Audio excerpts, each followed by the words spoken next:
కూడా మీరు ఎన్ని శ్లోకాలు అయింది? 28 వరకు చెప్పారు మాతాజీ. సో మనకి ఫస్ట్ 5 శ్లోకాలు వదిలేసాం. తర్వాత 5 నుంచి మనకి 6వ శ్లోకం నుంచి 14 శ్లోకాల వరకు కూడా స్వయంభూ మనము ఇది నువ్వు చేసే పని మంచిది కాదు, క్రోధము ఇవన్నీ కూడా అనేసి ఇది మన వంశానికి తగదు ఈ విధంగా చెప్పుకుంటూ వచ్చారు. 16 నుంచి మళ్ళీ మనకి 15 నుంచి 26 శ్లోకాల వరకు కూడా చూసాము. అంటే మనకి వీటన్నిటికీ కూడా కారణం నువ్వు యక్షులు అనుకుంటున్నావు, కానీ దీని అంతటికీ కారణం ఎవరు? భగవంతుడు. యాక్చువల్గా భగవంతుడేనా మాత దీని అంతటికీ కారణం ఉత్తముడు చనిపోవడానికి? హరే కృష్ణ. భగవంతుడి తాలూకా ఇది ఉంది తప్ప అతని కర్మ వల్ల అతను అలా చేశాడని భగవంతుడే మాత్రం మాతాజీ. అంటే భగవంతుడు ఆ విధంగా జరిగేలా చూస్తాడు. ఇప్పుడు అతను చనిపోవాలి అంటే దానికి కారణం భగవంతుడు, అంటే ఒక విధంగా ఆ పని జరగడానికి. కానీ అసలు కారణం ఎవరంటారు అతను అలా చనిపోవడానికి? కర్మే మాతాజీ, కర్మ. ఆ ఉత్తముడి యొక్క కర్మ, అంతే కదా. సో మెయిన్ కాన్సెప్ట్ మర్చిపోకండి. మనం అందరం ఏమంటాము? అది భగవంతుడే చేశాడు, భగవంతుడు చేశాడు అంటే భగవంతుడి మీద పెడతామా మనం ఈ పని? లేదు. దాని బ్లేమింగ్ భగవంతుడి చేస్తామా మనం? కాదు మాతాజీ, మన కర్మే. అది మాత్రం. సో అది గుర్తుపెట్టుకోవాలి. సో ఇక్కడ మను ఎంతసేపు స్వయంభూ మనము ఇది భగవంతుడి యొక్క తో అయ్యింది, ఇది యక్షులతో కాదు అని చెప్తున్నారు అంటే అక్కడ ఆ పని చేయించడానికి యక్షుల్ని వాడుకున్నాడు. కానీ ఆ ఉత్తముడు అలా చనిపోవాలి అంటే ఆయన యొక్క కర్మ అనేది దాని వల్ల జరిగింది. అంతేకాని అది ఆ కర్మ ఎటువంటిది లేకుండా భగవంతుడే కావాలని చంపించేయడం అలాంటిది అదేం జరగలేదు కదా. సో అది మాత్రం మనం ఎప్పుడూ కూడా గుర్తుపెట్టుకోవాలన్నమాట. అందుకే ఇక్కడ మనకి స్వయంభూ మనువు ఆ ధ్రువుడికి చెప్తూ ఉన్నారనమాట. ఈ క్రియేషన్ కానీ దీని వెనకాలంతా కూడా ఎవరు ఉంటారు అంటే భగవంతుడు ఉంటాడు. అలా అని భగవంతుడు స్వయంగా చేస్తాడా అంటే ఆయన రావక్కర్లేదు. ఆయన యొక్క శక్తులు ఉన్నాయి, ఆ శక్తుల ద్వారా ఈ విధంగా జరుగుతుంది అని చెప్పేసి మనకి చెప్పారు. పోనీ ఇవన్నీ మనకి ఏమన్నా అర్థమవుతాయి అంటే మన ఈ చిన్న బుర్రలకి ఇవన్నీ కూడా అర్థం కాదు మనకి. ఎందుకంటే ఈ రకరకాల వాళ్ళు ఒక్కొక్కలాగా దాన్ని దీనికి కారణం ఎవరంటే స్వభావం అనుకుంటారు, కర్మ అనుకుంటారు, ఇలాగా ఒక్కొక్కరు. కానీ వీళ్ళందరూ ఏంటంటే మేబీ అది రైట్ అయ్యి ఉండొచ్చు, కానీ అల్టిమేట్గా ఏంటి, ఇదంతా తప్పించుకొని భగవంతుడికి ఎక్కడికి ఎలా వెళ్ళాలి అనేది మాత్రం ఏ సిద్ధాంతము కూడా చెప్పట్లేదన్నమాట. అక్కడే ఆగిపోతున్నారనమాట. ఇప్పుడు మనకి కారణం తెలిసిందనుకోండి, దాన్ని మళ్ళీ సరి చేసుకొని మళ్ళీ మనం ఎలా బయటపడాలా అనేది తెలుసుకోనప్పుడు ఎంత జ్ఞానం తెలుసుకున్న ఉపయోగం ఉందంటారా? ఇప్పుడు ఒక క్వశ్చనే ఉంది, మీకు అది ఎలా సాల్వ్ చేయాలో తెలిసింది, అది సాల్వ్ చేసి దానిలో నుంచి బయటకు వచ్చి రావడం ఇంపార్టెంటా, లేకపోతే తెలుసుకోవడం ఇంపార్టెంటా? ఇక్కడ బయటపడటానికి ట్రై చేయాలి. అది. సో ఈ జ్ఞానాన్ని తెలిసిన దాన్ని మనం అవలంబిస్తూ ఉండి మనం బయటపడడానికి రావడం. అందుకనే మిగతా సిద్ధాంతాల వాళ్ళందరూ చెప్పినా కూడా అల్టిమేటం ఏంటి అనేది వాళ్ళకి తెలియట్లేదు అని చెప్పేసి చెప్తూ ఉన్నారనమాట. సో ఈ విధంగా ఏంటంటే భగవంతుడు వీటన్నిటికీ కూడా ఎటువంటి ఎఫెక్ట్ ఉండదు. ఆయన కర్మ చేస్తున్నప్పటికీ కూడా ఆ కర్త కిందే ఉంటాడు. అతను చంపినా కూడా అంతకుడి కింద రాడు అని ఈ విధంగా. అలా అని ఈ సృష్టించాడు వీటిలోనే పడి ఉంటాడా అంటే ఆయన ఎప్పుడూ కూడా దివ్యము అనేసి ఇవన్నీ కూడా మనకి చెప్పారనమాట. సో టోటల్గా ఏంటంటే భగవంతుడు వచ్చి స్వయంగా చేయాల్సిన పని లేదు. ఒక రాజు ఉన్నాడు అంటే ఆ రాజే ప్రతిదానికి వెళ్ళి పనిచేయాలా? అన్ని డైరెక్షన్స్లో వెళ్ళేసి అవసరం లేదు. ఆయన యొక్క శక్తులు ఎవరు అంటే ఆ సైన్యాధికారులు, వాళ్ళు మంత్రులు, వీళ్ళు ఉంటారు. వాళ్ళు వెళ్ళి వాళ్ళు వాళ్ళు ఒక్కొక్క దాన్ని ఎలా అయితే సంరక్షించుకుంటూ ఉంటారో ఆ విధంగా ఒక్కొక్కరికి ఆయన యొక్క శక్తిని పంపిస్తూ ఉంటారు, వాళ్ళు చేస్తూ ఉంటారు. స్వయంగా రాజులాగా వచ్చి ఆయన అంటే స్వయంగా రాజు ఎలా అయితే రాడో అదే విధంగా భగవంతుడు కూడా రావాల్సిన పని లేదు.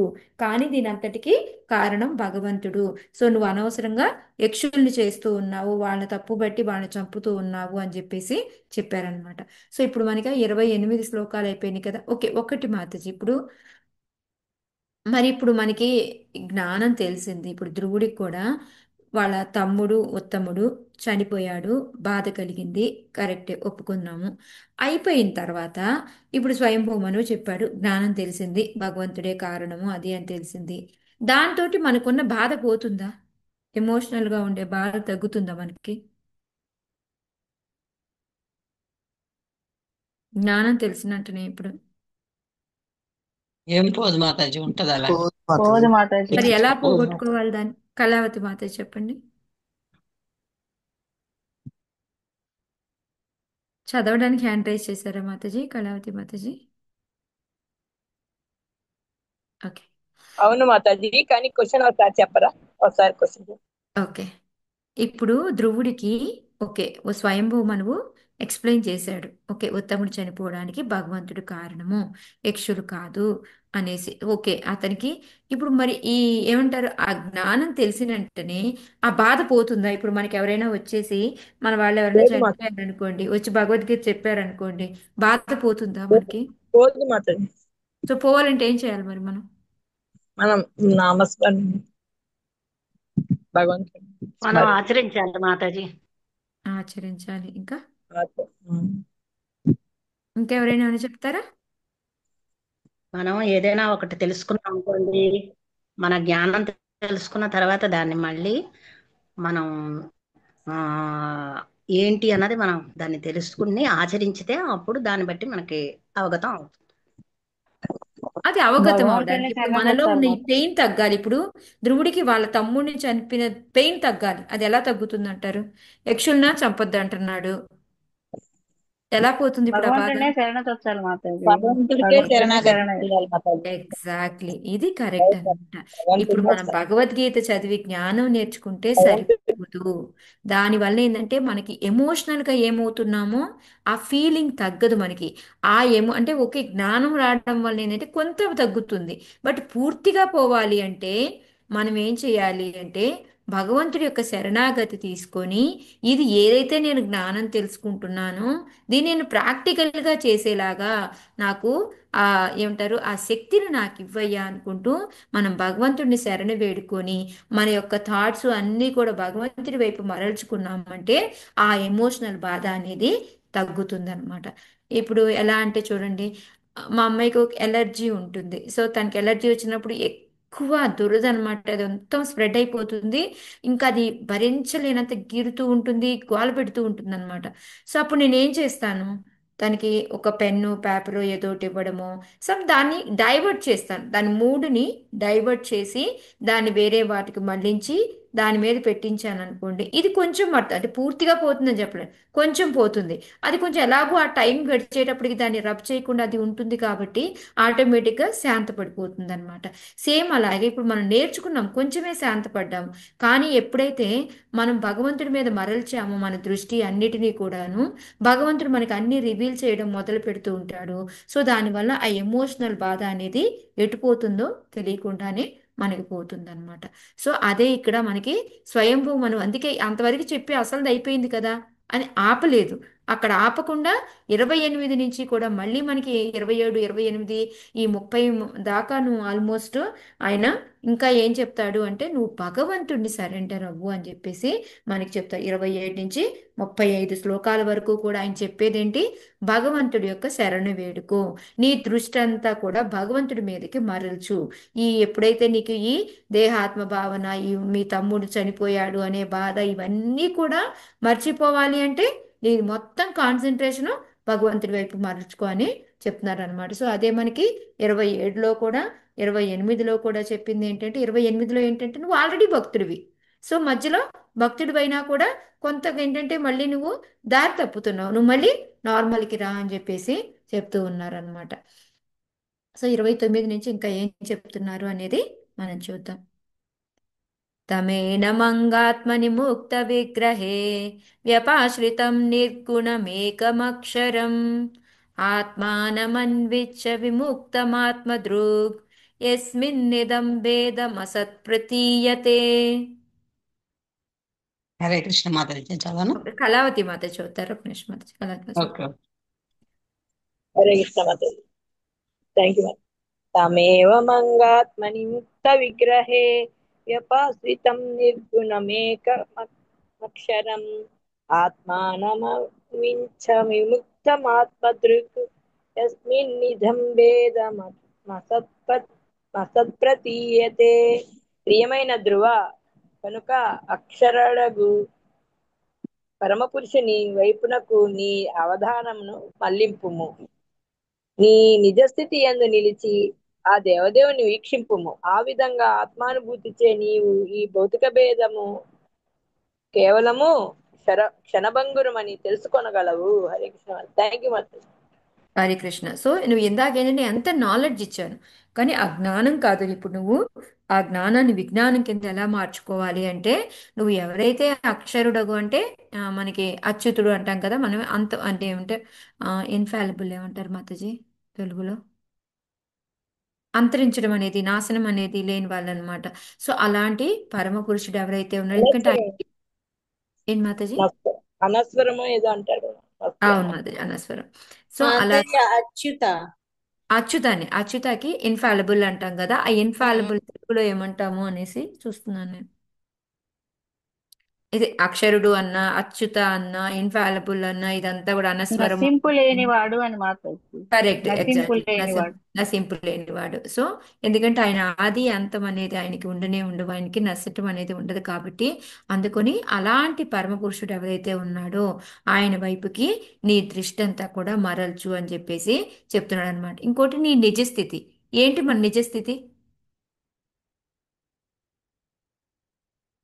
మన నిజస్థితి ఏంటిది? జీవేర స్వరూపే దేవతలం కృష్ణ మాతాజీ. జీవేర స్వరూపే కృష్ణ దేవతలం. దాస్. జీవేన స్వరూప హోయ్ కృష్ణేర నిత్యదాస. మనం ఎప్పుడు కూడా భగవంతుడి యొక్క సేవకులమే. అది మన నిజస్థితి మనం తెలుసుకొని, మనం భగవంతుడిని మనం చూస్తూ భగవంతుడికి సేవ చేసుకుంటూ ఉండాలి అని చెప్పేసి చెప్తున్నారనమాట. ఎప్పుడైతే నువ్వు ఈ విధం చేయడం మొదలు పెడతావో అప్పుడు నీకేమర్థమవుతుంది, ఈ భౌతి అంటే ఇప్పుడు నా తమ్ముడు చనిపోయాడు, ఈ తమ్ముడు అనేవాడు మనకి ఈ చిత్రగుప్త స్టోరీలో వస్తుంది. ఆయనకి పిల్లలు పుట్టకపోతే హెల్ప్ చేస్తే పిల్లలు పుడతారు. అప్పటికి చెప్తారు కూడా, ముని చెప్తారు, నీకు ఇతని వలన సుఖము ఉంటుంది దుఃఖము ఉంటుంది అంటారు. ఆ తర్వాత ఏంది, మిగతా వైఫ్లంతా కూడాను ఈ చిత్రగుప్త రావట్లేదు వాళ్ళ దగ్గరికి అనేసి విషం పెట్టి ఆ పిల్లోని చంపేస్తారు. అప్పుడు చాలా బాధలో ఉంటాడనమాట. అప్పుడు నారదుల వారు పర్వతముని, నారదుల వారు ఇంకొక ముని, అసలు ముని ఎవరు ఉన్నారు, సో వీళ్ళిద్దరూ వస్తారు. వచ్చినప్పుడు చెప్తారు, సరే ఓకే మీకు ఇతన్ని కాపాడుతాము నీ కొడుకుని. ఆ కొడుకు ఏం చెప్తాడో విను అని చెప్పి చెప్తారనమాట. ఆ కొడుకు ఏం చెప్తాడు, నువ్వు నాకు ఎప్పుడు తండ్రివి అని అడుగుతాడు అనమాట. అంటే నేను ఎన్నో జన్మలు తీసుకొని ఉన్నాను, ఏ జన్మలో నువ్వు నాకు తండ్రివి అని చెప్పేసి అడుగుతాడనమాట. సో అంటే ఈ భౌతిక దేహము అనేది, ఈ భౌతిక ఈ ధ్రువుడు ఉత్తముడు అనేవాడు నాకు ఈ జన్మలోనే, నెక్స్ట్ జన్మలో అతనెవరు నేనెవరు తెలియనే తెలియదు. సో ఇదంతా కూడా ఒక క్షణభంగురము. ఇది అయిపోతే నెక్స్ట్ ఇంకా మనకి ఎవరికెవరికి పొంతన కూడా లేదు అనేది ఆ అర్థమైంది. అది మనకు ఆత్మానుభూతి వలన నీకు ఇది తెలుస్తుంది అని చెప్పేసి చెప్తున్నారు. అంటే నీకు బాధ ఉంది, ఆ బాధ నువ్వు ఎలా పోగొట్టుకోవాలి అనేది ట్రీట్మెంట్ కూడా చెప్తూ ఉన్నారనమాట. సో దానికి ప్రపాదుల వారు ఏం రాస్తున్నారంటే, మన అందరినీ కూడా ఏంటంటే రకరకాల స్టేజ్లో ఉంటామన్నమాట. కొంతమంది ఏమనుకుంటారు, దేహాలు వేరు వేరు అనుకుంటూ ఉంటారు. కొంతమంది ఏమనుకుంటారు, ఆత్మ ఒకటే అనుకుంటారు, అందరిలో ఆత్మలు అనుకుంటారు. కొంతమంది ఏమనుకుంటారు, ప్రతి ఒక్కళ్ళ దాంట్లో పరమాత్మ ఉన్నాడు అనుకుంటూ ఉంటారు అనమాట. సో ఈ విధంగా అన్- మూడు రకాలుగా విభజనలుగా మనల్ని దృష్టి అనేది ఉంటుందన్నమాట. సో ఇక్కడ ప్రస్తుతానికి ఏంటి, దేహాత్మ భావంతో చూస్తూ ఉన్నాడు ఈయన. ఓకే, ఇప్పుడు ఉత్తముడు యక్షులు అనేవాళ్ళు వేరు, ఇప్పుడు యక్షులు నాకు శత్రువులు, ఉత్తముడు నా తమ్ముడు, నా మిత్రుడు, నా బంధువు అని చూస్తూ ఉన్నాడు. అంటే ఆ దేహాత్మ భావంలో ఉన్నాడు.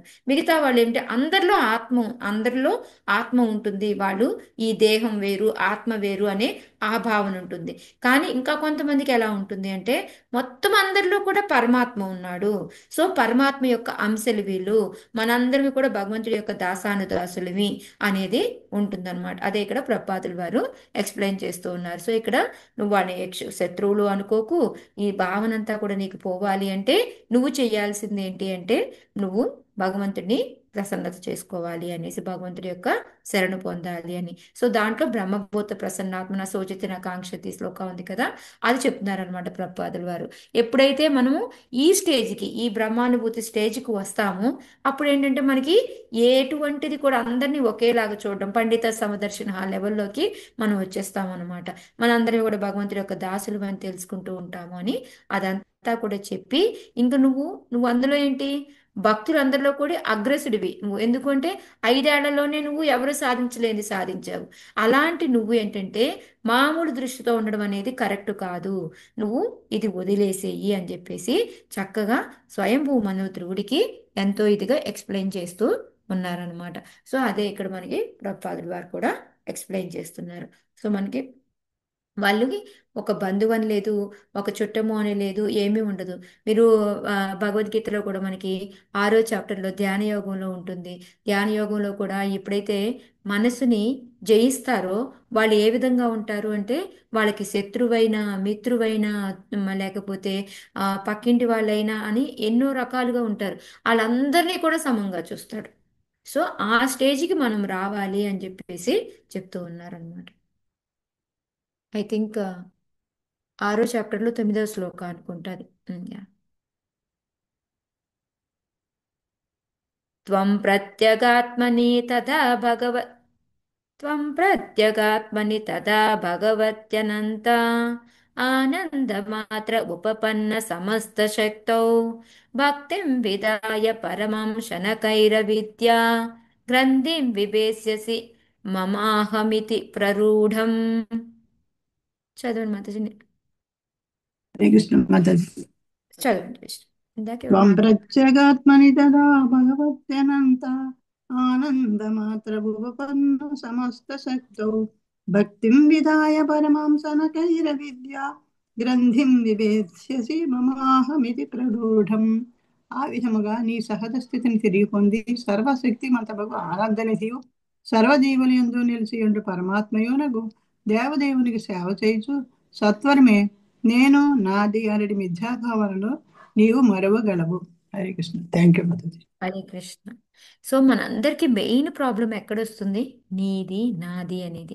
నేను మీ అందరికీ చాలాసార్లు కూడా చెప్పున్నాను ఈ స్టోరీ. ఒకటి ఒక వ్యాపార ఒక ఆ, ఒక అతను ఉంటాడు, అతనికి 2 కొడుకులు ఉంటాడు అనమాట. సో అయితే ఒక అతను బయటికి వెళ్ళిపోతాడు, ఒక కొడుకు. రెండవ కొడుకును అతను ఇంట్లో ఉంటారనమాట. అనుకోకుండా ఇంటికి నిప్పు అంటుకుంటుంది. నిప్పు అంటుకున్న వెంటనే ఓ లబో దిబో లబో దిబో అని ఏడుస్తూ ఉంటాడు. నా ఇల్లు కాలిపోతుందో ఇల్లు కాలిపోతుందో అని ఇంట్లో నుంచి బయటకు వచ్చి ఏడుస్తూ ఉంటాడనమాట. ఏడుస్తూ ఉంటే ఆ కొడుకు చెప్తాడు, నానా నానా ఎందుకు నువ్వు బాధపడతావు, ఈ ఇల్లు మనం ఆల్రెడీ అమ్మేశాం కదా వేరే వాళ్ళకి అంటాడు. వెంటనే ఈ అమ్మయ్యా నాది కాదు కదా ఇప్పుడు ఈ ఇల్లు అనుకొని చాలా ఆనందపడతాడు. తర్వాత బయటికి వెళ్ళిపోయిన కొడుకు వస్తాడనమాట. ఆ కొడుకు వచ్చి చెప్తాడు, నాన్న నాన్న మనం అమ్మాం కానీ ఇంతవరకు ఇంకా డబ్బులు తీసుకోలేదు, మనం ఇల్లు అప్పచేతేనే మనకు వాళ్ళు డబ్బులు ఇస్తారు అంటాడు. మళ్ళీ బేరమని ఏడుస్తూ ఉంటాడు అనమాట. ఎందుకు ఒకసారి ఏడుస్తున్నాడు, ఎందుకు ఒకసారి ఏడవట్లేదు? మాతాజీ ఏంటి ఇక్కడ నాది కారణం? అనుకుంటున్నాడు కాబట్టి ఏడుస్తున్నాడు, నాది కాదు అంటే ఏడవట్లేదు, అంతే కదా. హరే కృష్ణ. ఏడవట్లేదు. సో ఎక్కడ ప్రాబ్లం వస్తుంది? అది నాది అనుకున్నప్పుడు, నాది నేను నాది అనుకున్నప్పుడు ప్రాబ్లం వస్తుంది. అది లేకపోతే చాలా హ్యాపీగా ఉంటున్నాడు అనమాట. సేమ్ సిచ్యుయేషన్, ఇల్లు కాలుతుంది, ఎదురుగానే ఉంది అది. కానీ ఒక టైం ఆనందపడుతున్నాడు, ఒక టైం ఏడుస్తున్నాడు అనమాట. సేమ్ చూడండి, ఇప్పుడు మనకి ఇప్పుడు మొన్న ఎవరు ఉమ్, మనకి ఎవరు మన సుభాషిణి మాతాజీ చెప్పారు. అక్కడెక్కడో యూకే ఎక్కడో చెప్పారు కదా, వాళ్ళకి ఎవరికో ఏదో అయ్యింది అని చెప్పేసి. ఆ రోజు ఎందుకు మాతాజీ అంత అప్సెట్గా ఉన్నారు? ఇప్పుడు మనం కూడా విన్నాము, మనం విని ఓకే వాళ్ళ కోసం ప్రే చేద్దాము, అయ్యో పాపం అనుకున్నాం. కానీ ఆ డే అంతా కూడా మాతాజీ అప్సెట్గా ఉన్నారు. ఎందుకంటారు? వాళ్ళకి తెలిసిన వాళ్ళు కాబట్టి అంత అప్సెట్ వాళ్ళకి కావాలి. తెలిసిన వాళ్ళు పాపం ఉందే కాబట్టి. మాటది వాళ్ళ అక్కడ పాపం ఉంది. నా వాళ్ళు ఉన్నారు అనేటప్పటికి అది బాధ వచ్చింది. అదే ఇప్పుడు మనం అందరం ఎలాగ తీసుకున్నామో అదే మాతాజీకి తెలిసిన వాళ్ళు కాదనుకోండి, అప్పుడు ఏమవుతుంది? మాతాజీ నార్మల్గా ఉంటారు. ఎక్కడొస్తుంది ప్రాబ్లం ఇక్కడ? నా వాళ్ళు ఇక్కడ అనుకున్నప్పుడు ఆ ప్రాబ్లం వస్తుంది. అంటే నేను బాధపడడం తప్పు అని చెప్పట్లేదు, జస్ట్ ఫర్ ఎగ్జాంపుల్ చెప్తున్నాను అనమాట. మనం ఎలా అనుకున్నాము, ఆ రోజు అనుకున్నాం, ప్రే చేసాము, ఆ తర్వాత మనం వాళ్ళు బాగుంటే బాగుండు అనుకున్నాం, అంతే తప్ప మనం అన్నిసార్లు మాతాజీ ఇంకా ఆ రోజు అంతా అప్సెట్ అయినట్టు మనం అంత అప్సెట్ అవ్వలేదు. ఎందుకంటే తనకు తెలిసిన వాళ్ళు మంచి వాళ్ళు అని ఎన్నో ఉంటాయి కదా. అది ఎందుకంటే నా అనుకునేటప్పుడు ఆ ప్రాబ్లం వస్తుందన్నమాట. సో అందుకని ఇక్కడ నీది నేను నాది అనేది పెద్ద ప్రాబ్లం మనకి. అందులో నుంచి ఎప్పుడు మనం బయటపడతామో, బయటపడి మన అందరివి ఒకటే అని ఎప్పుడైతే తెలుస్తుంది మనము, భగవంతుడు మనమందరం మమైవాంశో జీవలోకే అనేసి మనందరము భగవంతుడి యొక్క అంశలమి, మనందరం కూడా భగవంతుడి యొక్క దాసులమి అని తెలుసుకున్నప్పుడు అప్పుడు మనమే ఈ నీది నాది అనే దాని నుంచి మనం బయటపడగలుగుతాము అని చెప్పేసి చెప్తూ ఉన్నారనమాట. సో అది కూడా ఏంటి, మన సహజ స్థితిని తెలుసుకున్న తర్వాత మనం ఎప్పుడు కూడా భగవంతుడి యొక్క సేవ చేయాలన్నమాట. అప్పుడు మాత్రమే. ఊరికే తెలుసుకుంటేనే పోతుందా అది? నీది నాది అనే భావన పోతుందా? ఓకే మాతాజీ, హరే కృష్ణ. జ్ఞానం ఓకే, నేను బోల్డ్ అంత తినేసాను అబ్బా, ఇప్పుడు నాకు అన్నీ తెలుసు, ఓకే నీది నాది అని పోతే నాకేం ఉండదు, ఇది అది. కానీ ఆ నీది నాది అనే భావన జ్ఞానం తెలిసిన వెంటనే పోదు. ఎప్పుడైతే దాన్ని అవలంబించడం మొదలు పెడతామో, భగవంతుడికి శరణు వేడి ఆయన సేవ చేస్తూ ఉంటాము, స్లోగా స్లోగా స్లోగా మనలో ఇది చిన్న నెమ్మది నెమ్మదిగా తగ్గిపోతూ ఉంటుందన్నమాట. అది ఇక్కడ మెయిన్గా మనకి స్వయంభూ మనువు ధ్రువమహారాజు చెప్తూ ఉన్నారనమాట. సో ఇదంతా ధ్రువమహారాజు తెలియదు అంటారా? హరికృష్ణ. తెలుసు మాతాజీ, తెలుసు మాతాజీ. ఇదంతా మనకి తిరిగి ఒకసారి నాలెడ్జ్, అంతకు మించి ఇంకేం లేదు. అంటే ఇంకోటి ఏంటి అంటే, ఒక్కొక్కసారి ఇంత అంటే ఒక్కోసారి మనం ఎంత భక్తులు అయినప్పటికీ కూడా ఇలాంటివి ఎందుకంటే మనం పదే పదే పదే పదే చదువుతూ చదువుతూ వింటూ వింటూ ఉండాలి. ఎందుకు అంటే ఇలాంటి ఇప్పుడు ధ్రువ మహారాజు లాంటి అంత మంచి భక్తుడికి ఇలాంటిది ఒక్కొక్కసారి జరుగుతున్నప్పుడు మనం ఎంత భగవంతుని చూశాడు, ఆయనకి అంత నాలెడ్జ్ ఉంది, ఇదంతా అయినప్పటికీ కూడా మనం చూసామంటే మనం ఇప్పటికే ఏదో మనం భక్తి చేసామని ఒక్కొక్కసారి మనం ఎంతో ఫీల్ అయిపోతుంటాం. అబ్బో నాకు చాలా తెలుసు, నేను చాలా భక్తుడు వెళ్ళిపోయాను అనుకుంటూ ఉంటాం. కానీ నథింగ్. కానీ ఎప్పుడైనా సరే ఈ నాది నేను అనే భావన ఎప్పుడైనా ఊడిపడచ్చు మన మీద. అది మనకు తెలియకుండానే జరిగిపోతూ ఉంటుంది. అందుకని మనం నిరంతరము భగవంతుడి యొక్క సేవలో, సత్సంగంలో ఉండటం, భగవంతుడి సేవలో ఉండడం, మనం నిరంతరము శ్రవణం కీర్తనం చేయడం అనేది కంపల్సరీ చేయాలి. అప్పుడు మాత్రమే అని చెప్పి ఇక్కడ అదే ప్రపాతులు వారు రాస్తున్నారనమాట. ఆల్రెడీ చిన్న వయసులోనే భగవంతుడిని స్వయంగా చూశాడు. ఆయన ముక్త పురుషుడి కింద లెక్క అనమాట. అలా ఉన్న అతనికి ఈ విధంగా తలంపు వచ్చినప్పుడు ఉత్తముని సోదరుగా ఆలోచించుకొని కోపం వచ్చి యుద్ధానికి వెళ్ళాడు అంటే ఏంటి అంటే ఇది ఎప్పుడైనా మన మీద అటాక్ అవ్వచ్చు అని చెప్పేది చెప్తూ ఉన్నారనమాట. ఇదే ఎందుకని మనం చాలా చాలా జాగ్రత్తగా ఉండాలి. ఆ జాగ్రత్తగా అంటే ఏంటి అంటే మనం అసోసియేషన్లో ఉండడము, చక్కగా భగవంతుడి యొక్క సేవ చేసుకుంటూ ఉండడం అనేది ఇంపార్టెంట్ అనేది మనకు ప్రపాదుల వారు చెప్తున్నారు. అప్పుడు మాత్రమే మోహం అనేది తొలగిపోతుంది అని చెప్తున్నారు. ఓకే. సంయచ్చరోషం భద్రం తే ప్రతీపం శ్రేయసాం పరం శ్రుతేన భూయసా రాజన్ నగదేన యథామయం. హరే కృష్ణ మాతాజీ. చదవండి మాతాజీ. ఇందాక ఎవరు చదువుతా అన్నారు? మీరేనా? నేనే మాతాజీ. సరే చదవండి. సంయచ్చ రోషం భద్రం తే ప్రతీపం శ్రేయసాం పరం శ్రుతేన భూయస రాజన్న గదేన యథామయం. ఓ రాజా, నేను తెలియజేసిన విషయమును సావధానముగా విచారింపు.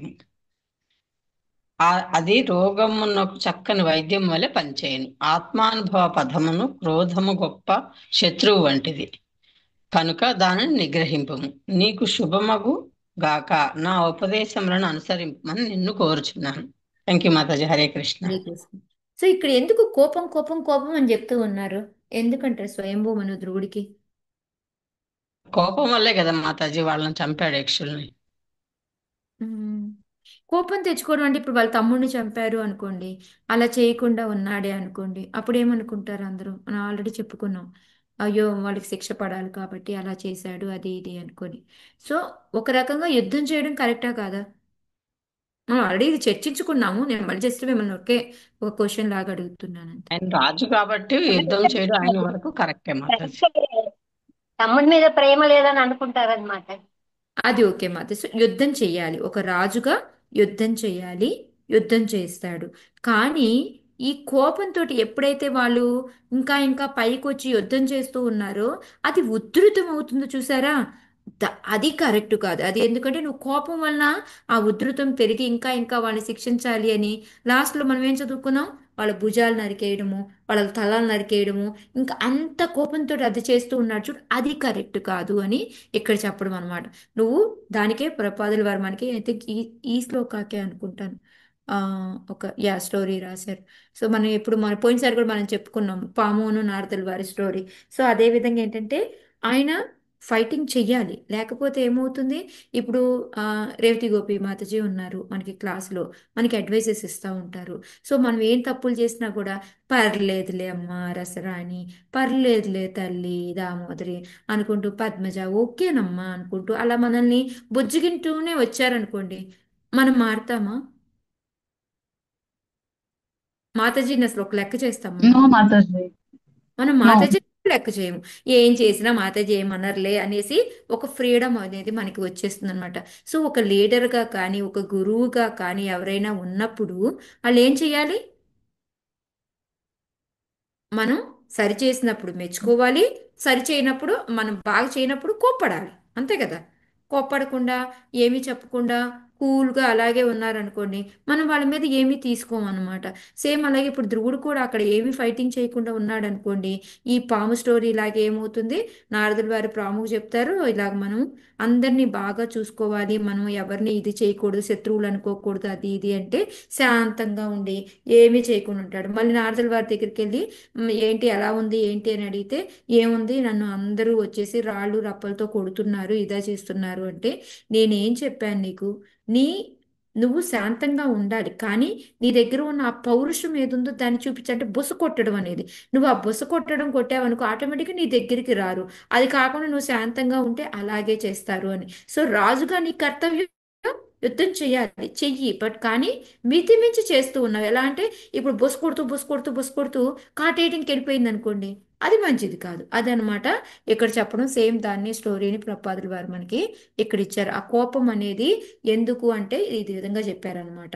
ఎప్పుడైతే కాటేయుద్ధం నారదుల వారికి చెప్తారో ఆ తర్వాత అది అహింస కింద వస్తుంది అని చెప్తే పాపం అలాగే ఉంటే హింసగా చేయకూడదు అనేసి చివరికి వాళ్ళందరూ హింస చేయడం మొదలు పెడతారనమాట. సో దానికి నారదుల వారు ఏం చెప్తున్నారు, నువ్వు కాటు వేయొద్దు, కానీ కాటు వేయబోనట్లుగా పడగ విప్పి చూపుము, వారు నీ చెంతకి రాక వెడిలిపోగలరు అని చెప్పేసి చెప్తున్నారనమాట. అలాగే భక్తులు కూడా ఎప్పుడు శాంతంగా శాంతంగా శాంతంగా ఉండకూడదు. అవసరమైనప్పుడు మనం కోపం చూపించాలి, మనం అన్నీ కూడా అన్ని భావాలు చూపించాలి వాళ్ళకి. లేకపోతే మనల్ని ఇంకో దాని కింద లెక్కేస్తారనమాట వాళ్ళు. సో అదే ఇక్కడ మనకి ప్రపాదుల వారు ఎక్స్ప్లెయిన్ చేస్తూ ఉన్నారనమాట. ఎప్పుడు కోపం చూపించాలో అప్పుడు కోపం చూపించాలి. అనవసరంగా కోపం చూపిస్తే ఏమవుతుంది అంటే అది మనకి ఇంకా కింద పడిపోవడానికి కారణమవుతుంది.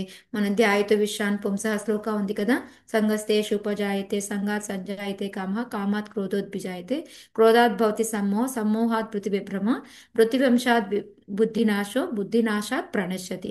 సో కోపం నుంచి సమ్మోహం నుంచి బుద్ధి నశిస్తుంది, బుద్ధి నశించడం వల్ల మనం కింద పడిపోతాం అనమాట. సో అందుకని ఎప్పుడు ఎక్కడ ఏ విధంగా కోపం చూపించాలి అనేది అంతవరకే చూపించాలి అని చెప్పేసి మనకి ఈ స్టోరీ ద్వారా ప్రపాదుల వారు చెప్తూ ఉన్నారనమాట.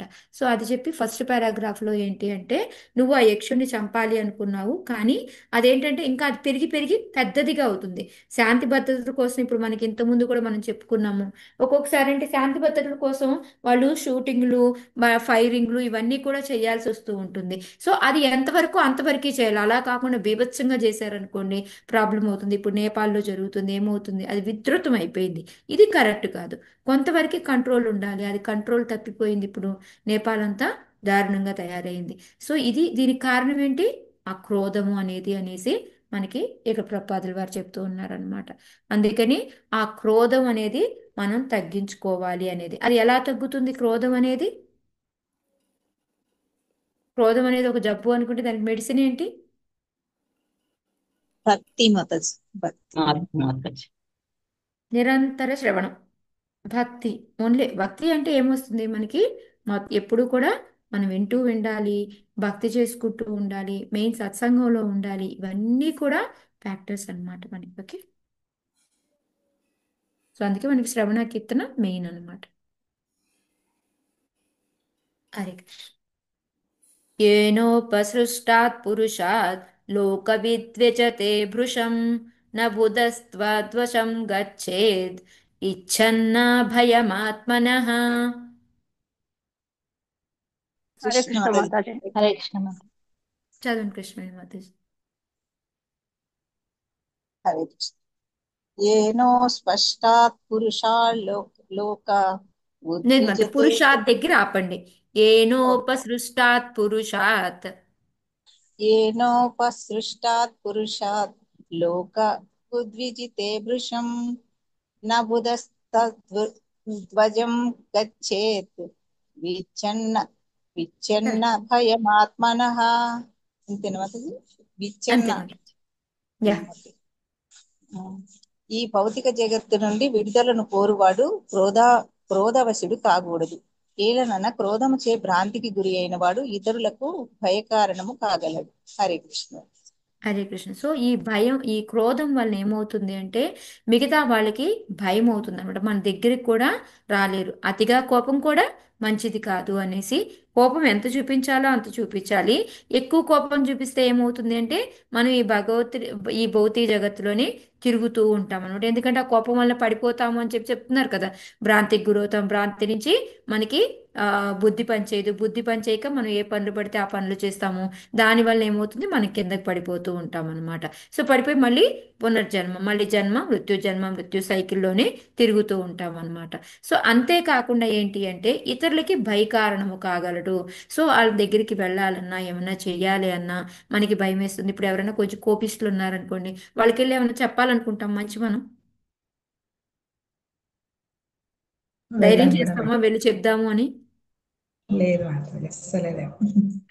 ఎందుకు వచ్చింది నాకు, అతను అసలే కోపిష్టి బాబోయ్, నేను వెళ్ళను బాబోయ్, ఏమో మళ్ళీ ఒక ఈడ్చి ఒక తండ్రి అంటాడు నన్ను అనేసి మనం భయపడుతూ ఉంటాం అనమాట. అందుకే మనకి ఇతరులకి భయ కారణము కాగలడు అని చెప్పేసి, అంటే మన దగ్గరికి కూడా వెళ్ళలేమన్నమాట. అదే ఇప్పుడు దానికి ప్రపాదుల వారు ఇక్కడ ఏంటంటే మనం ఇంకొకరికి భయాన్ని కలిగించకూడదు. మనల్ని చూసి మనం ఒక ఎగ్జాంపులరీ, ఒక ఉదాహరణగా ఉండి మనం కూడా ఇలా ఉండాలి, మనం కూడా ముందుకు వెళ్ళాలి అని ఈ విధంగా మనం తయారవ్వాలి. కానీ మన దగ్గరికి రావడానికి కూడా భయపడ, చిన్నప్పుడు మా చెల్లి వాళ్ళు ఉండేవారు, నాకు తెలియదు నేను అలా బిహేవ్ చేస్తానని కూడా నాకు తెలియదు.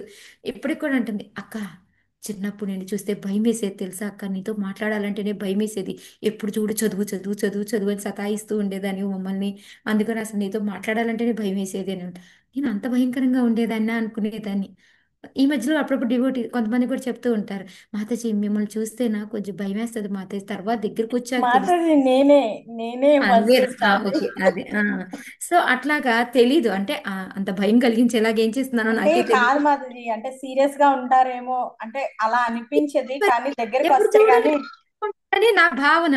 బట్ ఏంటంటే ఇప్పుడు దాన్ని బట్టి ఏమర్థమవుతుంది మనకి అంటే మన యొక్క భావాలను బట్టి వీటిని బట్టి కూడా మనం బిహేవ్ చేసేదాన్ని బట్టి బాగా వాళ్ళకి అర్థమవుతుంది అనమాట. సో నేను ఇది ఎప్పుడు అంటే మా చెల్లి ఇప్పటికి కూడా చెప్తుంది, అక్క చిన్నప్పుడు నీతో మాట్లాడాలి అంటే టెన్షన్ అక్క నాకు అనేది. ఎందుకే నేనేం చేశాను అంటే, ఏమోనక్క నీతో మాట్లాడలేము అసలు, ఎప్పుడు చూడు చదువు అంటావు అదంటావు అని చెప్తూ ఉండేదన్నమాట. సో ఆ విధంగా. సో అందుకని ఇక్కడ ప్రభుపాదులు వారు చెప్తున్నారు, అలా ఇతరులకు భయం కలిగించేలా ఉండకూడదు. ఇప్పుడు రేతిగా మనం ఫ్రీగా వెళ్ళి మాట్లాడకూడదు, ఏదైనా షేర్ చేసుకోగలము. సో ఆ విధంగా ఒక ఏమంటారు, ఒక పీస్ఫుల్ అట్మాస్ఫియర్ అది కలిగించేలాగా మనం చెయ్యాలి. మనం ఇంకొకరికి భయం కలిగించకూడదు అని చెప్పేసి ప్రభుపాదులు మనకి చెప్తున్నారు అనమాట. సో ఇంకా అలాంటప్పుడు ఏంటి అంటే మనకి శత్రువులు కూడా ఉండరు, అంతే కదా. ఆటోమేటిక్గా మన దగ్గరికి రావట్లేదు, వాళ్ళ భయంతో ఏంటి శత్రుత్వాన్ని కూడా అలా పెంచుకుంటూ పోతారు. సో అందుకని మనకి మిగతా వాళ్ళు ఏంటంటే ఇప్పుడు అలానే మనుజుడు ఇతరులని శత్రుత్వరహితంగా చూసించు, ఎవరినో అతనికి శత్రువు కాబోడు అని చెప్పేసి. కానీ ఇక్కడ ప్రభుపాదుల వారు ఇంకో ఎగ్జాంపుల్ ఏం చెప్తున్నారంటే, మరి యేసుక్రీస్తున్నారు, ఆయన మరి అంతా మంచి చేశాడు, అంతా ఇదిగానే చేశాడు కదా, మరి ఆయనకి శత్రువులు ఎందుకున్నారు?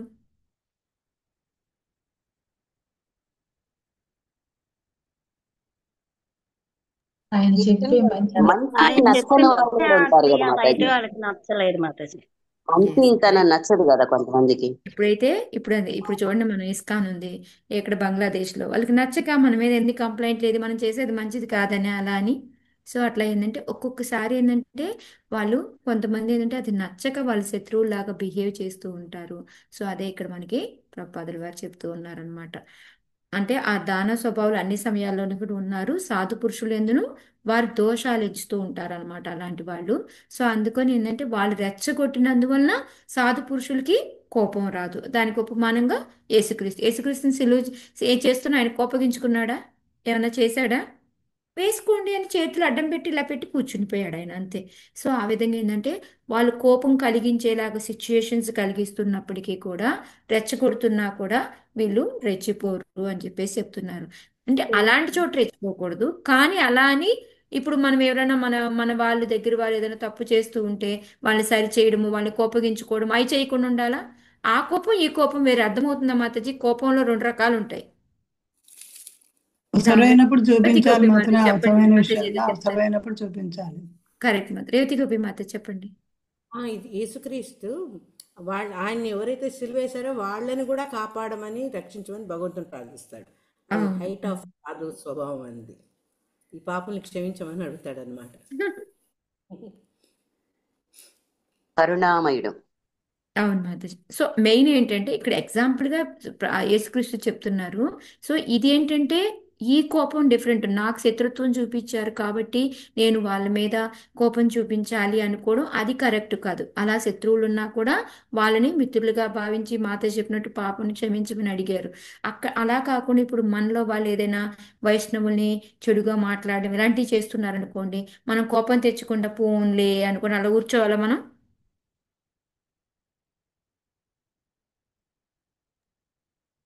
హరే కృష్ణ మాతాజీ. లేదు మాతాజీ. వాళ్ళకి అర్థమయ్యేటట్టు సమాధానం చెప్పాలి మాతాజీ. అట్లీస్ట్ చెప్పాలి. చెప్పగలిగితే వాళ్ళకి ఎదురు తిరిగి చెప్పాలి. చెప్పలేకపోతే వినకుండా అక్కడి నుంచి లేచి రావాలి. ఓకే, అది. సో అందుకే ఆ టైంలో మనం కోపం తెచ్చుకున్నా తప్పు లేదు అనేది మనకి చెప్తున్నారు. కాబట్టి ఎంత లిమిట్, ఒక లిమిట్ ఉంటుంది, అంతవరకు దాటి మనం కూడా ఆ క్రోధంలో ముందుకు పోయి మనం పడిపోయే ఛాన్స్ని మాత్రం అది తెచ్చుకోకూడదు అనమాట. ఓకే. హేళనం శభ్రాతుః. ఓకే. హేళనం గిరిశభ్రాతుః ధనదస్య త్వయా కృతం యజ్ఞగ్నివాన్ పుణ్యజనాన్ యజ్ఞగ్నివాన్ పుణ్యజనాన్ భ్రాతృఘ్నా నిత్యమర్హితః. హరే కృష్ణ. ప్రణవ్ కదా మాతాజీ. ప్రణవ్ మాతాజీ. ప్రణామ. హేళనం గిరిశ భ్రాతుః ధనదస్య త్వయా కృతం యజ్ఞవాన్ పుణ్యజనాన్ భ్రాతృఘ్నా నిత్యమర్షితః. ప్రియమైన ధ్రువ, యక్షులు నీ సోదరుని చంపినారని తలచి గొప్ప సంఖ్యలో వారిని నీవు వధించితివి. ఈ కార్యముచే నీవు శిష్యుని సోదరుడు కుబేరుని మనస్సును కలతబెట్టితివి. అతడు దేవతల కోశాధిపతి. నీ కార్యము ఆ కుబేరునికి శివునికి అవమానకరమైనదని తప్పక గ్రహింపుము. Hare Krishna. Thank you. Hare Krishna. So ఇక్కడ ఏం చెప్తున్నారు? ఎప్పుడైతే నువ్వు యక్షుల్ని చంపేశావు, ఓకే ధ్రువ, నువ్వు బాగానే ఉంది, యక్షుల్ని చంపేశావు, ఎంతో మందిని, ఎంత అంటే మనకి 1,30,000 మందిలో దానిలో ఎంతో మందిని నువ్వు ఆల్రెడీ చంపేశావు. సో దానివల్ల ఇప్పుడు శివుడి సోదరుడు ఎవరైతే ఉన్నాడో కుబేరుడు, ఆయనకి ఎందుకు బాధ కలుగుతుంది కుబేరుడికి? కుబేరుడికి అనుయాయులే కదా యక్షులంతా కూడాను. సో అందువల్ల ఏంటంటే ఆటోమేటిక్గా వాళ్ళకి ఇలా జరిగి నువ్వు అనవసరంగా వెళ్ళి ఎంతమందిని చంపావు కాబట్టి ఆటోమేటిక్గా కుబేరుడు కూడా మనసు కలతపడుతుంది. అతను అసలే ఏంటి దేవతలందరికీ కూడా కోశాధిపతి అంటే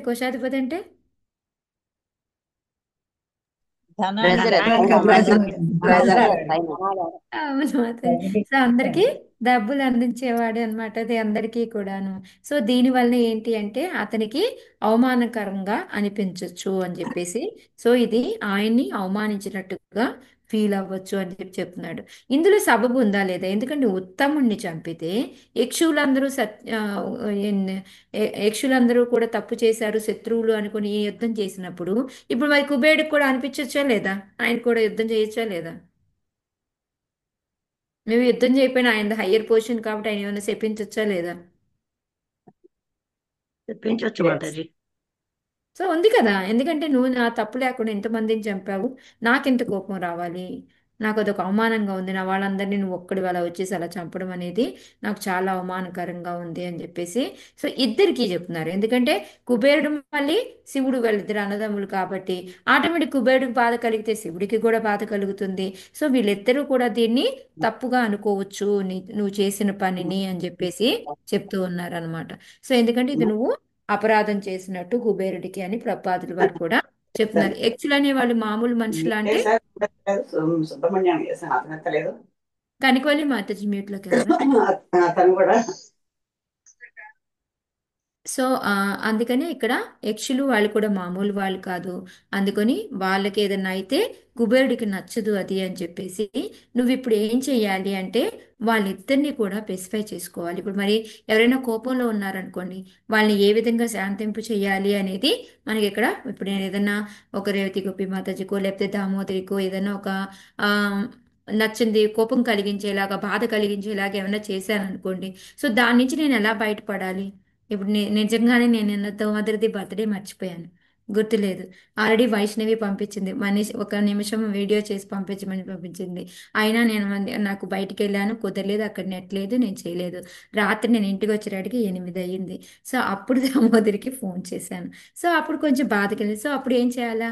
అమ్మా భయ్యా అని బుజ్జగించుకోవాలి కదా. సో ఆ బుజ్జగించుకునేదే ఏం చేయాలి, ఎలా చేయాలి అనేది మనకి ఇక్కడ స్వయంభూ మనువు చెప్తున్నారు అనమాట. ఓకే. తం ప్రసాదాయ వత్సాసు సన్నత్యా ప్రశ్రయోక్తిభిః న యావన్మహతాం తేజః కులం నోభిభవిష్యతి. హరే కృష్ణ హరే కృష్ణ కృష్ణ మాతాజీ భగవన్ ప్రణామాలు. నాకు ధన్యవాద చదివాను.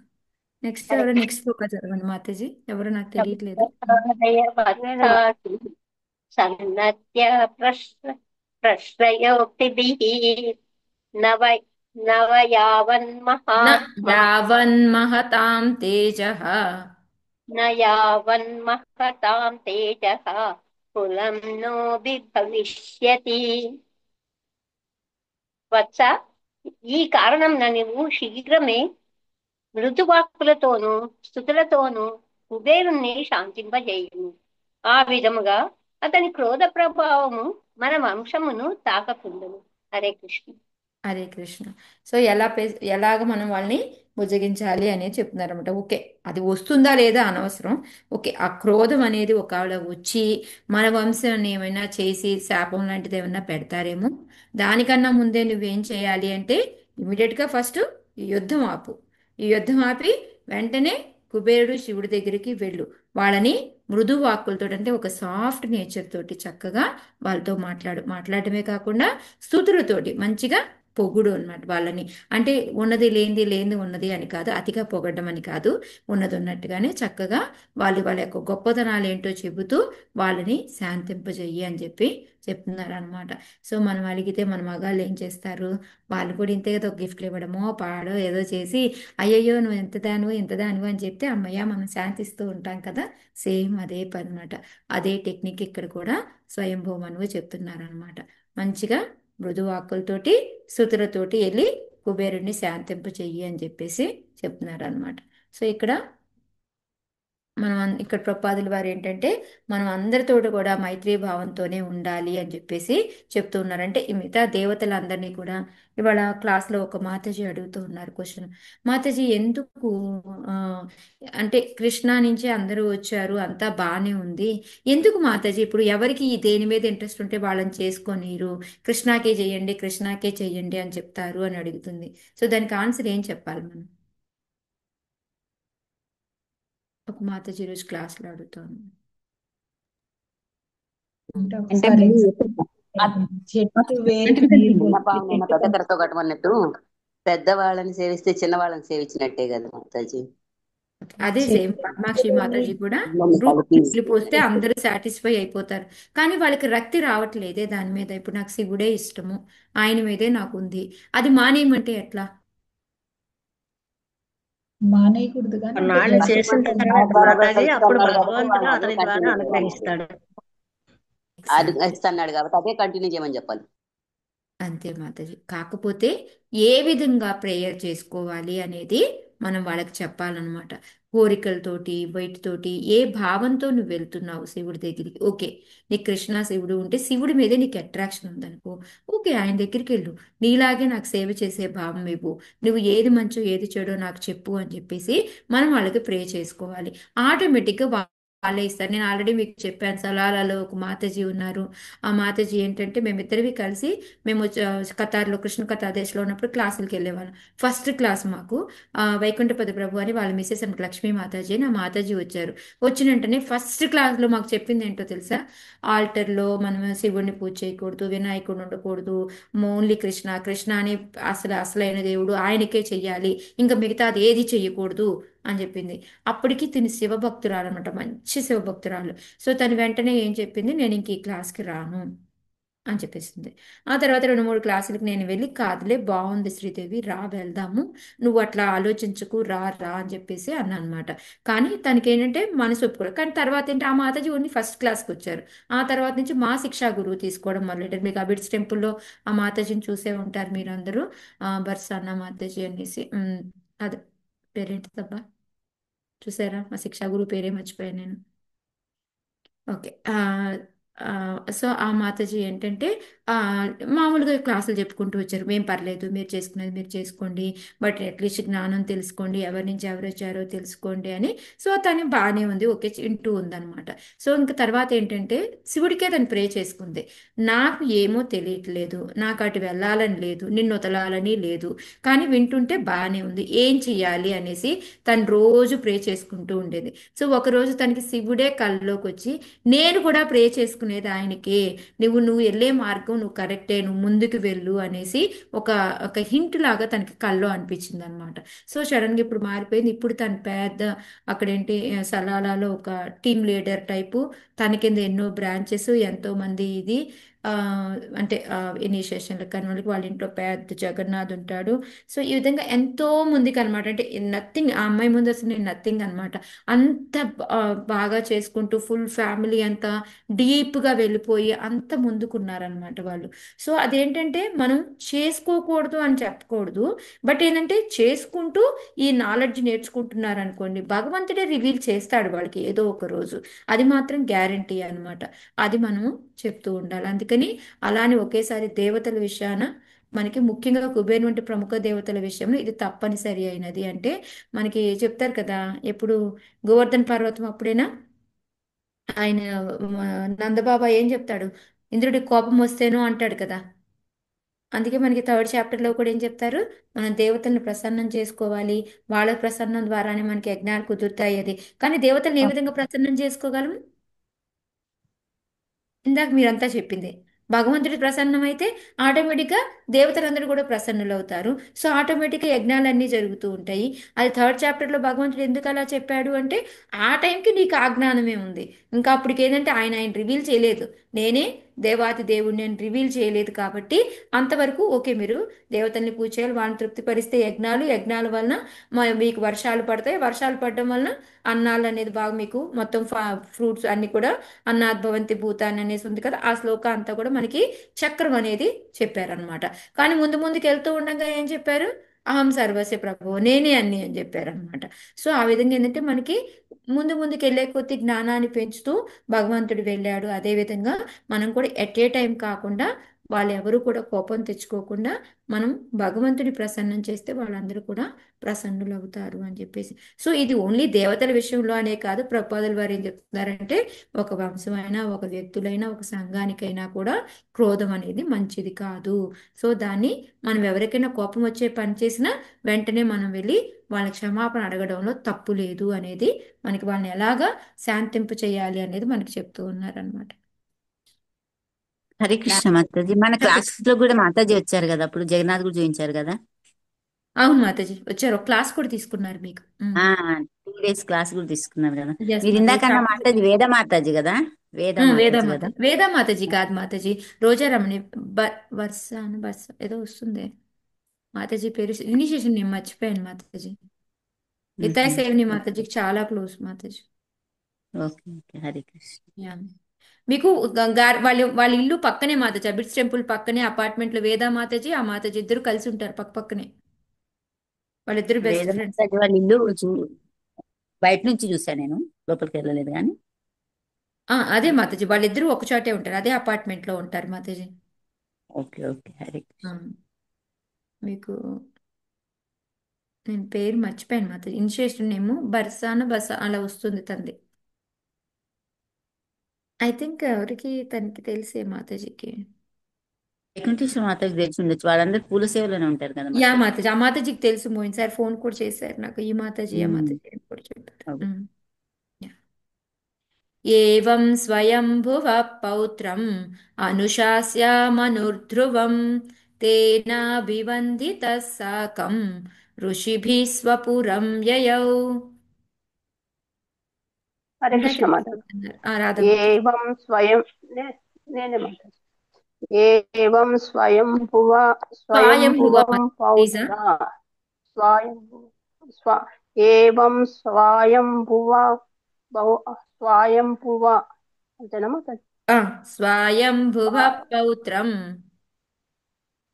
ఏవం స్వయంభువ పాత్ర పౌత్ర మనుషాస్య మనుధ్రువం తేనాభివందితా తేనాభివందితా సాకమృషిభిః సాకం మాతాజీ అక్కడ స్వపురం ఆపండి. యయ సాకం ఋషిభిः స్వపురం యయౌ. సాకామృషిభిः స్వపురం యయౌ. అంతేనా మాతాజీ? అంతే. ఈ విధముగా స్వయంభువ మనువు తన పౌత్రుడగు ధ్రువునకు ఉపదేశముసగి అటు పిమ్మట అతని వందనములను స్వీకరించెను. పిదప మనువు మరియు మహర్షులు తమ నెలవులకు జనిరి. తమ ఓకే. నెలవులకు జనిరి. సో ఇక చెప్పాల్సిందంతా కూడా చెప్పాడు. ఏ విధంగా వాళ్ళని శాంతింపజేయాలి, నువ్వు ఏ విధంగా మరల్చుకోవాలి ఆ కోపాన్ని, ఇదంతా కూడాను వాళ్ళని కుబేరుని శాంతింపజేయడం ఎలాగో చెప్పాడు. భగవంతుడి అన్నిటికీ కారణం అని చెప్పాడు. ఆయన యొక్క శక్తుల ద్వారా మొత్తం జరుగుతుంది అని చెప్పారు. అలా అని నీకున్న బాధను పోగొట్టుకోవాలి అంటే నీ దృష్టి అంతా కూడా భగవంతుడికి శరణు వేడి ఆయన సేవ ఎందే ఉండు అని చెప్పేసి చెప్పున్నారనమాట. ఇక చెప్పి నేను చెప్పాల్సిందంతా అయిపోయింది అని చెప్పేసి ఆయన అక్కడి నుంచి వెళ్ళిపోయారనమాట. సో ఆయన ఏంటంటే వెళ్ళేటప్పుడు స్వయంభూమనుకి ధ్రువుడే నమస్కారం పెట్టారు. ఎందుకంటే అతను చిన్నవాడు కాబట్టి, అతను పెద్ద కాబట్టి, తాత కాబట్టి ఆయన వందనాలను స్వీకరించేసి అక్కడి నుంచి ఎందుకు మహర్షులు కూడా వచ్చారు కదా, మనువు మహర్షులు కలిసి వచ్చారు. సేమ్ అందుకని మళ్ళీ వాళ్ళందరూ కలిసి ఎవరి ప్లేసులకి వాళ్ళు వెళ్ళిపోయారనమాట. సో ఈ విధంగా స్వయంభూమను ధ్రువునికి బోధించడం అనేది జరిగిందనమాట. దీన్ని బట్టి మనకి నీది నాది అనే భావన ఉండకూడదు, కోపం తీసుకొచ్చుకోకూడదు. కోపం ఎప్పుడు ఎక్కడ ఎలా వాడాలి అనేది, ఒకవేళ పొరపాటు మనం కోపం వచ్చి ఏదైనా తప్పు చేస్తే వాళ్ళని ఏ విధంగా మనము వాళ్ళకి మృదువాక్కులతోటి వాళ్ళని స్తుతులు చేస్తూ వాళ్ళని శాంతపరచాలి అనేది తెలుసుకున్నాము. అన్నిటికీ కారణం భగవంతుడే అని తెలుసుకున్నాము. మళ్ళీ ఒకటి, మనం ఏదైనా ఒక డ్యూటీ పరంగా చెయ్యొచ్చు కానీ మనం ప్రతీకారం తీర్చుకోవాలి అని చేసేది ఎప్పుడు కూడా తప్పు అనేది కూడా మనం తెలుసుకున్నాం అనమాట. ఓకే, సో ఇవన్నీ తెలుసుకుంటాం. ఒక్కటి మాతాజీ, సో ఇక్కడతో అయిపోయింది. రేపు రివిజన్ చెప్తాను ఇవాళ కాకుండా. అయితే ఒక క్వశ్చన్ మీ అందరికీ, మరి ఎంతసేపు చెప్పాడు కదా ఒక చాప్టర్ అంతా కూడా ధ్రువుడికి స్వయంభూ మనవి చెప్తూ ఉంటే ఎందుకంటారు ఎదురు తిరగకుండా విన్నాడు? ఇప్పుడు మనకి ఎవరైనా చెప్తున్నారు అనే పదమన్నా వస్తుందా లేదా మన దగ్గర? ఒబీడియన్స్. ఆయన ఆయన తప్పు ఒక చేసింది కూడా భక్తుడు తెలుస్తుంది కాబట్టి కదా, ఆయనకి నమ్రత ఉంది మాతాజీ. ఒకటి పెద్దవాళ్ళు పద్మాక్షి మాతాజీ, చెప్పినప్పుడు. ఒక్కొక్కరు మాతాజీ, పద్మాక్షి మాతాజీ మీరు చెప్పండి. ఆయన భక్తుడు కాబట్టి ఆ నమ్రత భావన ఉంది తాతగారికి భక్తుడు ఎవరు కాబట్టి నమ్రతాభావం. ఓకే, నాగచంద్రిక మాతాజీ. అదే ఒబీడియన్స్ ఆయన చేశాడు కదా తప్పు, ఆయన క్రోధం హానెస్ట్గా వచ్చినట్లుగా ఒప్పుకున్నాడు. హానెస్ట్గా, ఆయన ఓకే, తప్పు ఆయన తెలుసుకున్నాడు. నిజాయితీగా ఒకటి, నమ్రతతోటి హరే మాతాజీ కృష్ణ. హానెస్ట్ యా సన్యాసం మాతాజీ. ఇప్పుడు ప్రస్తుతం అతను చేసింది తప్పు అని అతను చెప్పాక తెలిసింది. నేను తప్పు చేశాను కరెక్ట్ అని అతనికి అనిపించింది. అందుచేత అతను మౌనం వహించి, ఎందుకంటే పెద్దల ఆ మౌనం వహించి నేను తప్పు చేశానని తెలిసి మరి తిరిగి సమాధానం ఇవ్వకుండా ఊరుకున్నారు. మాతకి మేబీ వాళ్ళ మదర్ చెప్తారు కదా, నువ్వు వాళ్ళ తాత గురించి ముందే చెప్పుంటారు, తన వల్లనే ఒక తీసుకొని ఇతను వెళ్ళారు కదా, అంటే తపస్సు చేయడానికి వెళ్ళారు కదా, అలా ఏమైనా కూడా ఉండొచ్చు. కరెక్ట్, అంటే ముందే అన్ని చాలా తాత రీజన్స్ ఉన్నాయి. కాబట్టి. మీకేం అర్థమైంది అని నేను అడుగుతున్నాను అంతే. ఇది కరెక్ట్, ఇది తప్పు కాదు. ఇప్పుడు మీరు చెప్పేవన్నీ కరెక్టే.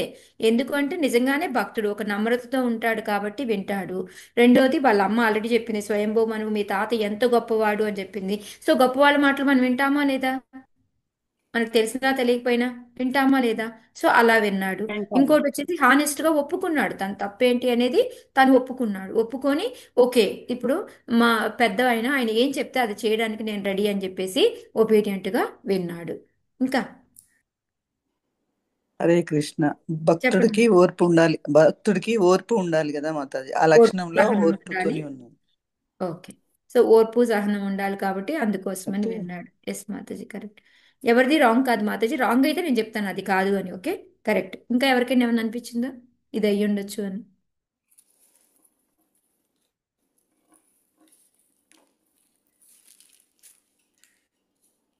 హరే కృష్ణ.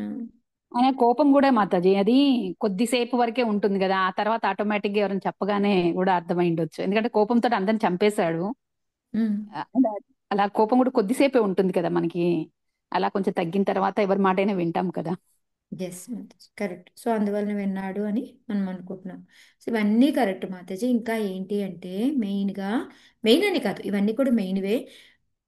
ఏంటంటే మనకి నిరంతరం వింటూ ఉండాలి. ఎందుకంటే ఆయన ఒక మంచి గురువు తెలుసు. స్వయంభూ మన యొక్క గొప్పతనం ఇందాక సుభాషిణి మాత చెప్పినట్టు ఒక గురువు స్థానంలో ఉన్న అతను వచ్చి చెప్తూ ఉన్నప్పుడు మనం వినాలి ఎప్పుడు. ఆ నిరంతరం మనకి తెలిసిందైనా సరే వాళ్ళు చెప్పేటప్పుడు మళ్ళీ ఇంకా ఇంకా కొన్ని కొత్త విషయాలు తెలుస్తూ ఉంటాయి మనకి. మనకి తెలిసినట్టే ఉంటుంది కానీ ఇది వినా ఇప్పుడు చూడండి, మేము ప్రతిసారి చెప్తూనే ఉంటాం ఇవి నీది నాది ఉండకూడదు అని. ఒక్కోసారి ఒక్కో ఎగ్జాంపుల్ చెప్తూ ఉంటాము. ఈ కోపం గురించి ఒక్కో ఎగ్జాంపుల్. సో ప్రతిసారి విన్నప్పుడల్లా మనకి ఇంకో కొత్త కొత్త రియలైజేషన్ అనేది వస్తూ ఉంటుంది. సో అది మెయిన్గా అనమాట. ధ్రువుడు ఓకే ఇప్పుడు మా తాతగారు చెప్పేదాంతో నేను ఇంకా ఏం నేర్చుకోవచ్చు అనేది ఆయన అందుకే ఓపిక్గా వినేసి ఓకే ఇప్పుడు ఇంకా తర్వాత ఏం చేస్తాడు అనేది మనం చూద్దాం. ఇప్పుడు ఆయన చెప్పింది తూచా తప్పకుండా ఫాలో అయ్యాడా లేదా అనేది మనం నెక్స్ట్ చాప్టర్లో, ఆ తర్వాత ఏ విధంగా ఎండింగ్ ఏం జరిగింది ఆయనకి అనేది ఈ చాప్టర్తో అయిపోతుంది. 13వ చాప్టర్ నుంచి కొత్త శంక స్టార్ట్ అవుతుంది, చూద్దాం. Okay, Hare Krishna. Thank Mataji, you. ఈ అట్ట మీద బొమ్మని కొద్దిగా చెప్పరా మాతాజీ? ఏ అట్ట రెండు మీద? బొమ్మలు ఉన్నాయి. ఈ ఇచ్చిదా ఒకసారి నాకు చూపించిన మాతాజీ, నా దగ్గర బుక్ లేదు, సారీ. మీరు ఒకసారి వీడియో ఆన్ చేసి చూపించండి, నేను స్టాప్ షేరింగ్ చేస్తాను. ఇది అయి ఉండొచ్చు మాతాజీ. ఏది? వేణుని గురించి మాట్లాడి ఆయన పుట్టాడు కదా ఒకటి. ఓ మొదటి వేణుది. భాగమే. ఆవిడ కూడా చూపిస్తున్నారు. ఎవరో ఒకరు చూపించండి, నో ప్రాబ్లం. మనువు శతరూపాయేమో అనుకున్నాను మాతాజీ. మనువు శతరూపాయేమో అనుకున్నాను నేను. నేను అదే అనిపిస్తుంది మాతాజీ, కొంచెం క్లియర్గా చూడండి మాతాజీ, క్లియర్ గా ఉందా? పృథు అర్చిత మాతాజీ, పృథు అర్చిత. హరే కృష్ణ. పద్మజ మాతాజీ ఇంకొంచెం ఇటు తెండి కెమెరా ఇట్లా దగ్గర. లెఫ్ట్ కా రైట్ రైట్ కా? Side, right right recording right. ఆపుతావా దామోదరి? ఇటు సైడ్ రికార్డింగ్ మాతాజీ, మా రైట్ కి అంటే కెమెరాలో ఇటు సైడ్ ఇంకొంచెం తెచ్చి కిందకి వస్తే అది కనిపిస్తుంది మాతాజీ. ఆహా. ఇప్పుడు ఇప్పుడు కనిపించింది మాతాజీ. Yes yes, okay. మాతాజీ వాళ్ళేమో మాతాజీ వేనా తర్వాత వస్తారు కదా. పృథు మహారాజు అర్చిత మాతాజీ. మహారాజ్ అనుకుంటున్నాను. ఎస్, ఎవరో పడిపోయినట్టుగా ఉన్నారు, వాళ్ళ మీద ఇట్లా ఉన్నారు దేవకన్య దేవుడు అంటే. నేను చూస్తాను మాతాజీ, ఒక్క నిమిషం. వస్తారు కదా, అదే చిలికితే వస్తారు చూడండి మాతాజీ. అవును, దేవతల చిలికితే వచ్చారు మాతాజీ వీళ్ళు. అవును, ఒక ఆడమ్మ వస్తారు. రసరాని మాతాజీ మీరు చెప్పింది కరెక్టే మాతాజీ. వేనా తర్వాత వచ్చిన వాళ్ళే, అదే పృథు మహారాజ్. వేణ శరీరం నుంచి ఆ తర్వాతనే ఆ మరుగుజ్జు తర్వాతనే పృథు మహారాజు అర్చిత వస్తారు కదా మాతాజీ. అర్చి. హరే కృష్ణ.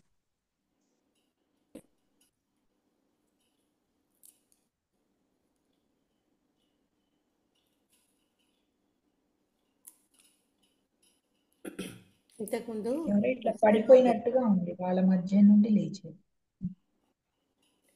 ఇంతకుముందు కోపం గురించి మాట్లాడుతున్నావు కదా తల్లి రసరాని మాతాజీ. ఒక ఆయన బాడీ మీద నుంచి ఇద్దరు వచ్చారు, ఒక ఆడమ్మగా వస్తారు. ఇలాగే చిలికి మాతాజీ అది ఆడ మగ వచ్చేది కాదు అది. మాతాజీ చెప్పండి, రేవతి గోపి మాతాజీ మీరేదో చెప్తున్నారు. కోపం గురించి చెప్పినప్పుడు ఆ, నాకు ఒక సంఘటన గుర్తుకొచ్చింది. చెప్పండి. మాయాపూర్లో ఇనిషియల్ స్టేజ్లో బందిపోట్ల బెడద ఎక్కువగా ఉండేది. అవునవును. అప్పుడు మరి అంతా మన ఇప్పుడు వర్తమాన ఆచార్యులు వాళ్ళని ఎదుర్కొనే వాళ్ళు, తర్వాత వాళ్ళలో చేయడానికి కూడా రావట్లేదమ్మా. ఆ కర్సరు రౌండ్ రౌండ్ తిరుగుతుంది.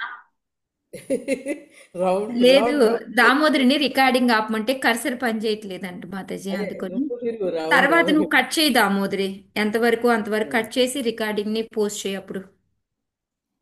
సో ఓకే మాత, ఎవరైతే చెప్పండి. సారీ మాతాజీ. అరే